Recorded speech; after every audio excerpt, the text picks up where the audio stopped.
kembali menyaksikan debat ketiga calon presiden pemilu tahun 2024.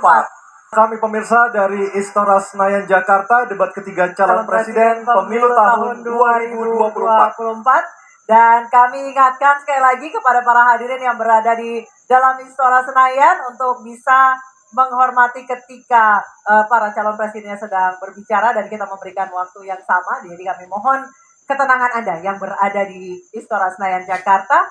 Dan kepada tiga calon presiden, Bapak Anies Baswedan, Bapak Prabowo Subianto, dan Bapak Ganjar Pranowo, dimohon untuk menuju ke podium. Kita akan lanjutkan, Bapak, segmen tanya jawab. Dan kami ingatkan lagi ada 6 subtema malam hari ini, pertahanan, keamanan, hubungan internasional, globalisasi, geopolitik, dan politik luar negeri. Jadi sudah kita kunci ya, Anissa ya. Hanya ada 6 subtema yang kita bahas malam hari ini, dan juga jika menggunakan terminologi atau istilah, maka harus dijelaskan. Dan selanjutnya kami persilakan calon presiden nomor urut 1 Bapak Anies Baswedan untuk bertanya kepada calon presiden nomor urut 3 Bapak Ganjar Pranowo. Waktu Bapak 1 menit, kami persilakan Pak Anies. Terima kasih Pak Ganjar. Pertanyaan ini terkait dengan kinerja Kementerian Pertahanan. Ketika tadi kita bahas sama-sama situasi pertahanan kita, Bapak tadi membahas tentang bagaimana belanja alutsista, bagaimana rencana tentang minimum force itu bisa dicapai, dan lain-lain. Bapak melakukan review itu. Nah, di sisi lain, Bapak juga waktu itu pernah memberikan penilaian atas kinerja penegakan hukum di Indonesia. Bapak beri skor 5 atas kinerja hukum di Indonesia.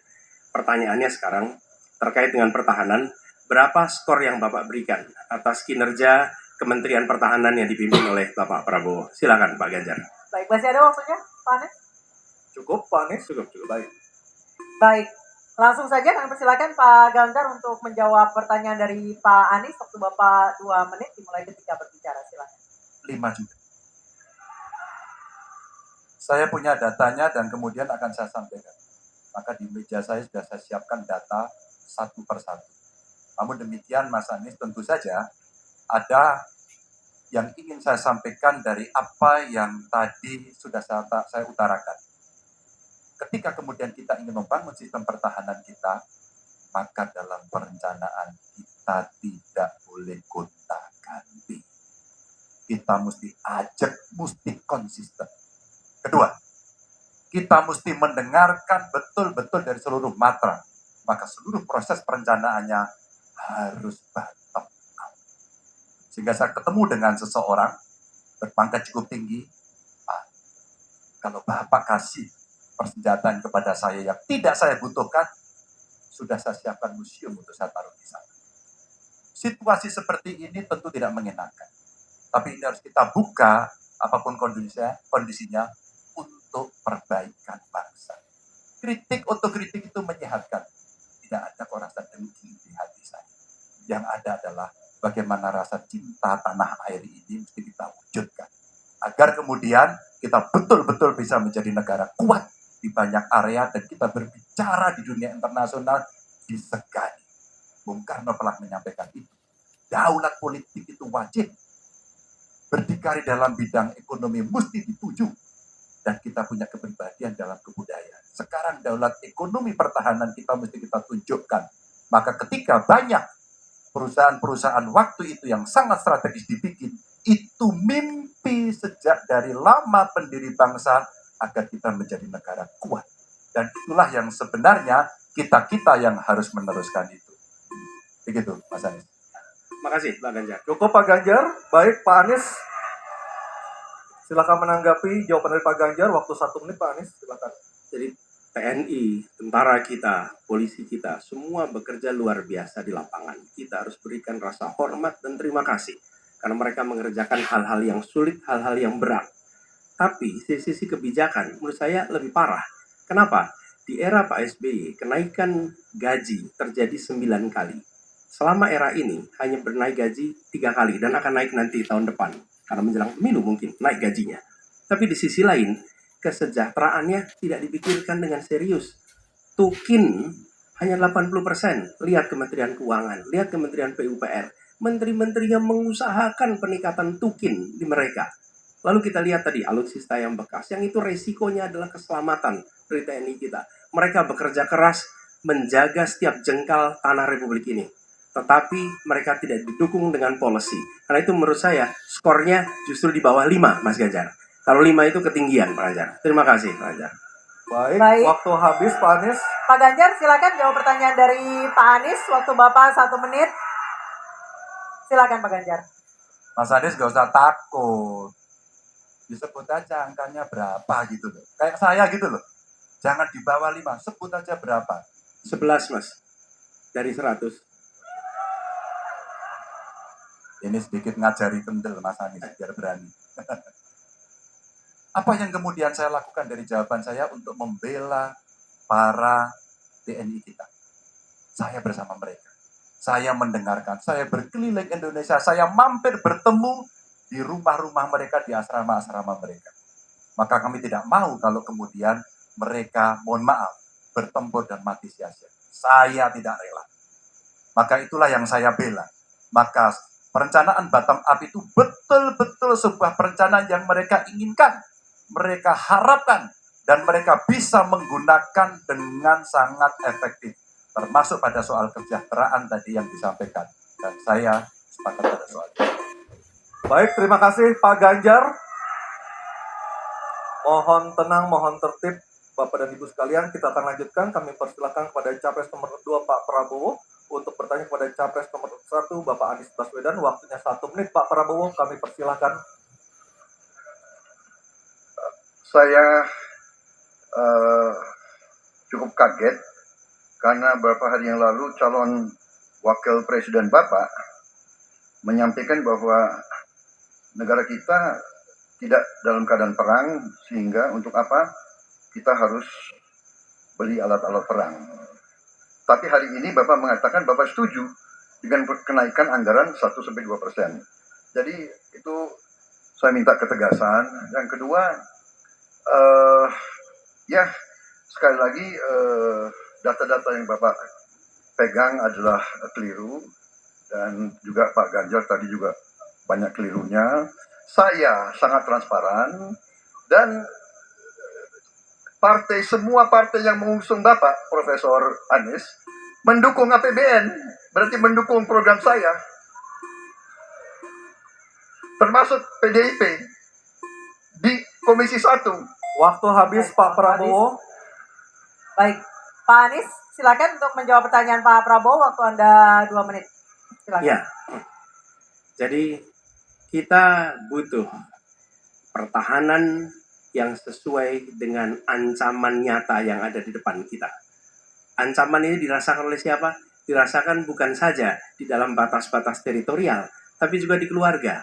Bagaimana ancaman atas penipuan online, bagaimana ancaman atas peretasan, bagaimana ancaman atas judi online, bagaimana ancaman-ancaman terorisme. Itu semua membutuhkan perhatian. Jadi bukan memutuskan untuk belanja alutsista berdasarkan selera dan berdasarkan preferensi masa lalu, tapi justru harus mencerminkan kebutuhan masa depan. Inilah yang menurut kami penting. Ya, anggarannya perlu kita tingkatkan, tapi jangan keliru. Ancamannya juga mengalami pergeseran. Jadi itulah sebabnya mengapa kita melihat perlunya ada strategi yang baik. Supaya apa? Supaya kekuatan yang kita miliki, mereka bisa bekerja dengan optimal, tidak sia-sia. Lalu Pak Profesor hormati, ini bukan soal pribadi, ini soal negara, ini soal policy. Penjelasannya ya di tempat ini, bukan di ruang-ruang tertutup yang tidak diketahui oleh publik. Justru kalau Bapak ketahui datanya salah, tunjukkan di tempat ini, sehingga publik bisa mengetahui, bukan dalam pertemuan-pertemuan lain yang tidak jelas dari mana kita bisa menilai akurasinya. Jadi menurut hemat kami, bila ada di antara kami yang faktanya keliru, Bapak tunjukkan. Tapi kalau Bapak tidak menunjukkan, berarti memang faktanya benar. Itulah kenyataan yang ada di lapangan. Dan ini juga yang selalu kami gunakan.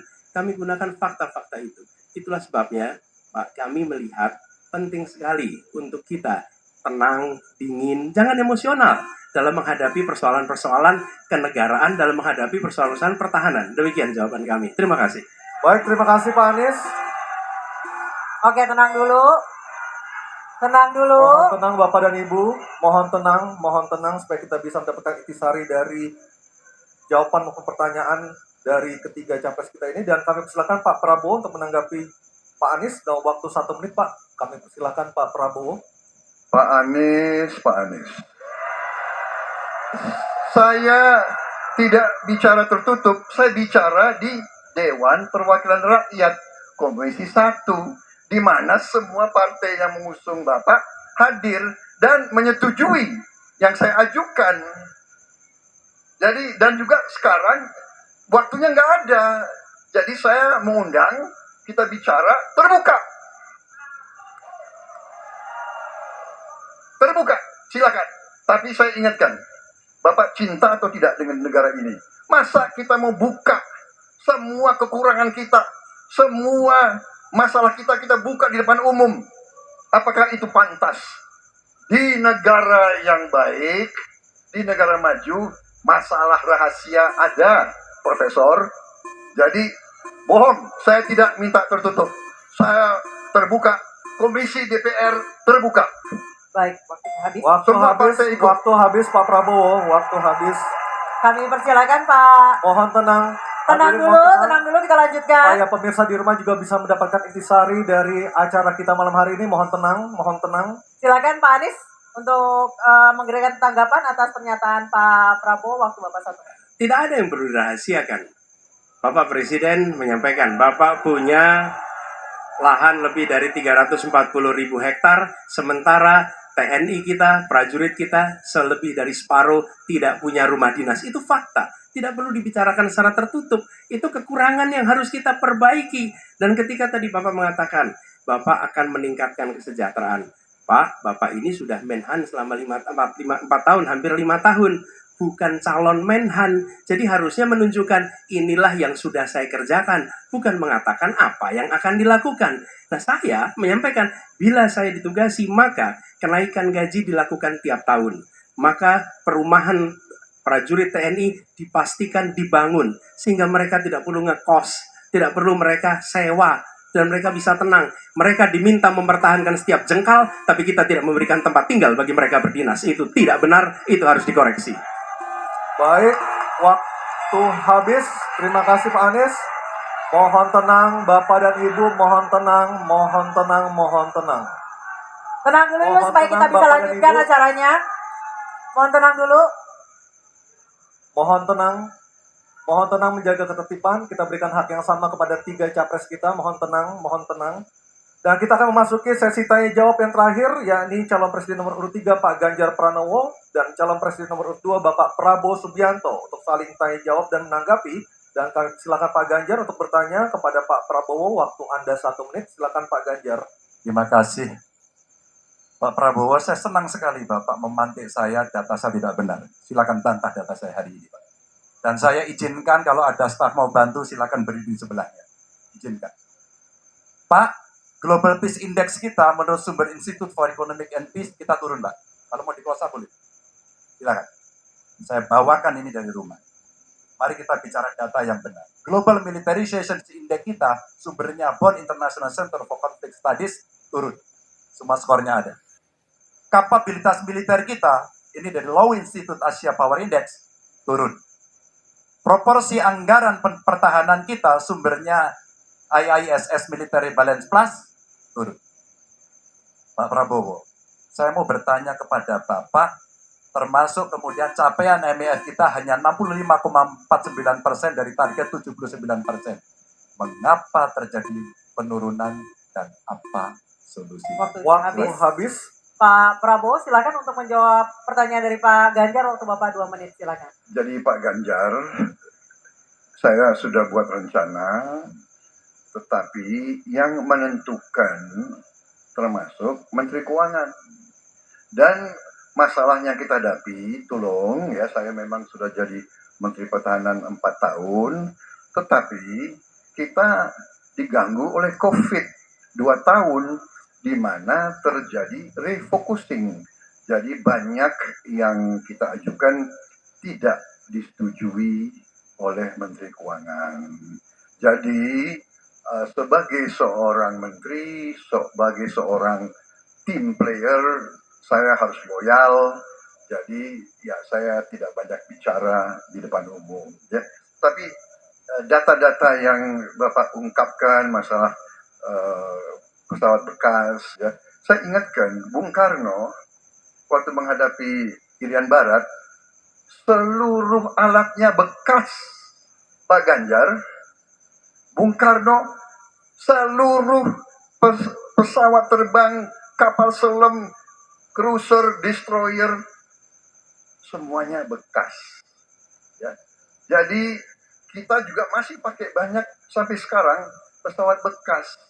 Jadi banyak data Bapak, mungkin niat Bapak baik, tapi mungkin tim Bapak, staf Bapak itu keliru memberi masukan. Ya. Jadi dalam alat perang, saya katakan, bukan baru dan bekas, tapi usianya. Usianya, kalau pesawat, flying hours. Ya. Dan tentunya kita pasti mau yang terbaik untuk prajurit kita. Ya, tapi kita harus loyal kepada yang lebih besar. COVID, ada krisis Ukraina, pangan naik, BBM naik. Waktu habis Pak Prabowo, terima kasih. Kami persilakan Pak Ganjar untuk menanggapi jawaban dari Pak Prabowo. Waktu Anda 1 menit, mohon tenang. Maaf, kali ini Bapak tidak menjawab sama sekali pertanyaan saya. Saya pengen data yang Bapak katakan salah, data pertahanan Anda ini, Anda pertahanan saya, silahkan Anda bantah di sini. Bapak tidak mampu membantah dan Bapak menjelaskan pesawat bekas. Saya tidak pernah berbicara pesawat bekas dalam pertanyaan saya. Minimal saya bertanya, tadi kalau Bapak, maaf, mendengarkan terakhir, capaian MIF kita hanya 65,49% dari target 79%, dan ini mengkhawatirkan karena akhir tahun ini sudah harus selesai. Bapak juga tidak menjawab. Jadi artinya sebenarnya apa yang Bapak jawab dari seluruh pengelolaan pertahanan yang ada di Indonesia ini? Sungguh-sungguh saya meragukan itu karena data ini kemudian Bapak tidak mampu membantah di sini. Bahkan saya sudah memberikan ruang terbuka, kalau ada staf yang bisa membantu silakan berdiri di sini. Staf saya, oh Anda mau bilang angkanya silakan naik ke sini. Akan saya tunjukkan kalau Anda mau membantu. Terima kasih. Baik, terima kasih Pak Ganjar. Oke, tenang dulu. Kami persilakan Pak Prabowo untuk tanggapan dari pernyataan Pak Ganjar. Waktu Bapak 1 menit, silakan. Ya, jadi begini, yang Bapak ungkapkan itu, saya bisa bantah, waktunya tidak cukup. Saya siap berjumpa dengan Bapak. Mari kita bahas satu persatu, akan saya buktikan. Saya butuh hari ini, Pak. Nggak bisa. Saya tidak dikasih waktu. Jadi Anda tidak fair. Anda minta saya kasih penjelasan yang begitu rumit, tapi waktu saya terbatas. Jadi saya transparan, saudara. Dan yang saya katakan, kalau kita bicara MEF itu mulai dari berapa periode yang lalu. Ya, kalau kita mau buka-bukaan, Menteri Pertahanan sebelum saya, apakah tidak juga berpengaruh? Juga Menteri Keuangan yang banyak tidak menyetujui disbursement. Jadi, mari kita diskusi dengan baik sebagai negarawan dan tidak mencari-cari hal-hal yang keliru. Waktu habis Pak Prabowo, terima kasih. Kita berikan apresiasi untuk ketiga calon presiden kita.